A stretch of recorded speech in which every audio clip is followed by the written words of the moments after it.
दोस्तों नमस्ते।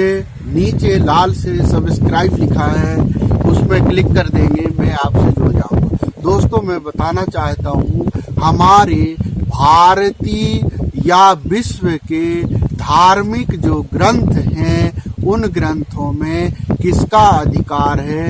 क्या हम उस ग्रंथ को पढ़ सकते हैं, घरों में रख सकते हैं और उनका संरक्षण कर सकते हैं, उनके बारे में जान सकते हैं? इस विषय के बारे में हम जो है आपसे बात कर रहे हैं। वास्तव में धार्मिक ग्रंथ सभी जाति, सभी धर्म, सभी समुदाय के लिए होते हैं। हम किसी भी जाति के ग्रंथ को पढ़ सकते हैं, खरीद सकते हैं, बेच सकते हैं। इसलिए धार्मिक ग्रंथों में व्यक्ति का, सभी का पूर्ण अधिकार होता है। कोई भी व्यक्ति अपने घर में रह करके बाजार से, पुस्तकालय से ग्रंथों को खरीद करके उसका अध्ययन घर में कर सकता है। भारत कृषि प्रधान देश है। भारत के 70 से 75% जनसंख्या कृषि पर निर्भर करती है।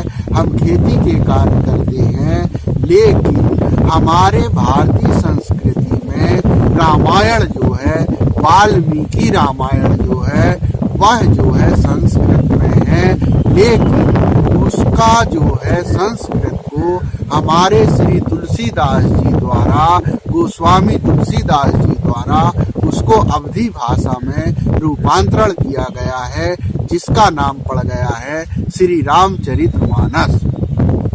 श्री रामचरितमानस में अवधी भाषा में है और अधिकांश घरों में, हिंदू धर्म के अधिकांश घरों में रामचरितमानस की, रामायण ग्रंथ की पुस्तिका सभी घरों में प्रायः मिलती है। छोटी किताब हो, बड़ी किताब हो, किसी न किसी रूप में हर घर में रामायण के ग्रंथ जो है वो रखते हैं, पूजा के स्थान में रखते हैं और उसको पढ़ते भी हैं। लेकिन मैं ये कहना चाहता हूँ, क्या हम बड़े ग्रंथों को नहीं रख सकते?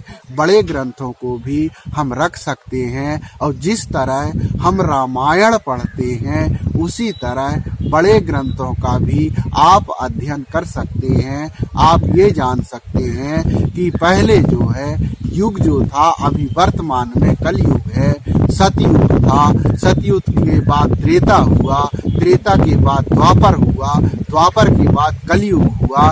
इस तरह से इन युगों में किसका किसका वर्णन है, कौन थे, कैसे थे, लोग कैसे रहते थे, उनका संस्कार कैसा था, उनकी संस्कृति कैसी थी, वो कैसे बोलते थे। तो भाषाओं का भी रूपांतरण जो है, और जाति, देश, समुदाय, क्या हमने जातियों को बनाया है कि पहले से थी? इस तरह से आप जो है ग्रंथों को पढ़ करके बहुत सा इतिहास जान सकते हैं। इसलिए मैं कहता हूँ कि मेरे जितने किसान भाई और जो भी समय कहते हैं कि हम ग्रंथ जो है घर में, मन में ये भावना है कि ग्रंथ नहीं रख सकते, लेकिन हम शिक्षा जो है और साहित्य जो है, आध्यात्मिक ज्ञान जो है, वो हमारे जीवन की अमूल्य संपत्ति होती है। जैसे जैसे आयु बढ़ती है वैसे वैसे हम आध्यात्मिकता की ओर बढ़ते जाते हैं और आध्यात्मिक ज्ञान की ओर हमारा शरीर, हमारा लगाव जो है वह बढ़ता जाता है। हम दूसरे विचारों में जाते जाते हैं। आयु के अनुसार भी हमारा जो है मन और मस्तिष्क का परिवर्तन होने लगता है। यह भी प्राकृतिक कारण है। इस कारण से आप जो है कभी भी ये ना सोचें कि हम अपने धार्मिक ग्रंथों को आप घर में रख करके उनका अध्ययन करके भी आप भक्ति के मार्ग में सरल रूप से पहुंच सकते हैं। हम जो है अनुष्ठान कराते हैं, हम किसी से कथा सुनते हैं, किसी से भागवत सुनते हैं, कोई भी पुराण सुनते हैं, तो हमको एक बार में हमको पुराण का ज्ञान नहीं हो सकता। छोटे छोटे ग्रंथों का ज्ञान जब हमको एक बार पढ़ने में नहीं होता है, छोटे छोटे कथाओं को पढ़ करके एक बार में जब हम नहीं समझ पाते हैं, तो मैं ये कहना चाहता हूँ कि आप यदि जिस भी ग्रंथ का आप स्मरण करना चाहते हैं, जिस ग्रंथ को आप सुनना चाहते हैं, उसका पहले 1 से 2 बार अध्ययन कर लें, ताकि वह आपके जीवन में उसका जो है विचार कुछ न कुछ आएगा और उसका जो परिणाम है आपको मिलेगा। इसलिए हमें घर में समय निकाल करके कुछ ग्रंथों का जो आप पढ़ना चाहते हैं, जिन ग्रंथ में आपकी रुचि है, वो ग्रंथ आप रख सकते हैं, पढ़ सकते हैं। हमारे भारत में धार्मिकता की बहुत ज़्यादा प्रचुर मात्रा में ग्रंथ मिलते हैं, साहित्य मिलते हैं। हम उनको बाजार से खरीद सकते हैं और अपने घर में रख सकते हैं, उनको सुन सकते हैं, पढ़ सकते हैं।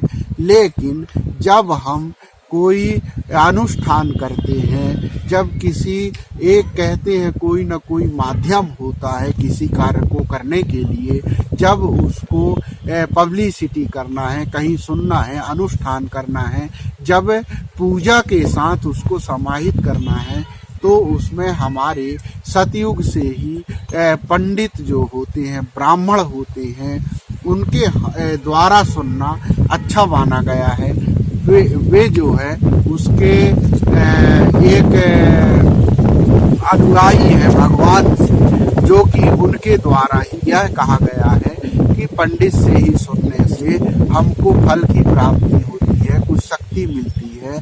लेकिन वास्तव में जब तक हमारा मन शुद्ध नहीं होगा, हम पवित्र नहीं होंगे, तो हमारी शक्तियाँ जागृत नहीं होगी। यही सत्यता है। इसलिए हम जब पढ़ेंगे, उसका अध्ययन करेंगे, तो ही हमारी शक्तियाँ जागृत होगी और हम दूसरे को बता सकेंगे कि इस ग्रंथ में ये इतिहास है, ऐसा हुआ था, हम ऐसा कर सकते हैं, हम अब वर्तमान में ऐसा कर सकते हैं।